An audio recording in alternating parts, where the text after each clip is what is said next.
যৌবনে যে জিনিসটা নিয়ে ফ্যান্টাসিতে ভোগেন সেই জিনিসটা এতই বিশ্রী, লজ্জায় ও দুর্গন্ধে আমি বের হয়ে আসতে চাইছিলাম। সে সময় দেখলাম সেলিম রেজা স্যার আসছেন। ওনার ভয়ে আমরা থরথর করে কাঁপি। তাই বাধ্য হয়ে আবার ঢুকতে হলো মর্গে। কি মায়াবী চেহারা দেখতে! মাত্র 17-18 বছরের একটা মেয়ে, স্বামী সংসারে অশান্তি, শাশুড়ি ও স্বামী মিলে নির্যাতন করত।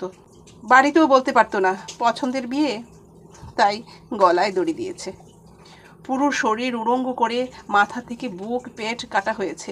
চর্বিগুলো কেমন হলদে হয়ে কি বিশ্রী একটা পরিস্থিতি তৈরি করেছে। তখন মাথা ঘুরছিল।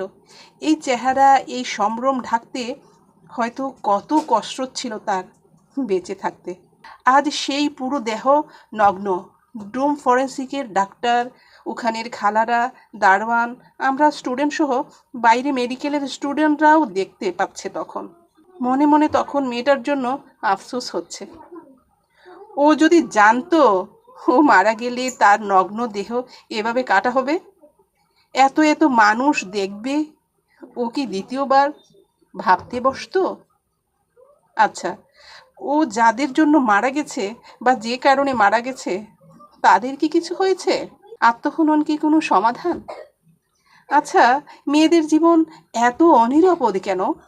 প্রিয় বাবারা, মেয়েদের জন্য কি কিছু করে রাখতে পারেন না, যাতে কোথাও আশ্রয় না পেলে আশ্রয়হীন সহায়হীন হয়ে কোনো এক মেয়ের যেন দড়ি দিতে না হয়? মেয়েরা কোথায় নিরাপদ? ঘরে, বাইরে, স্বামীর সংসারে, নাকি বাংলাদেশে?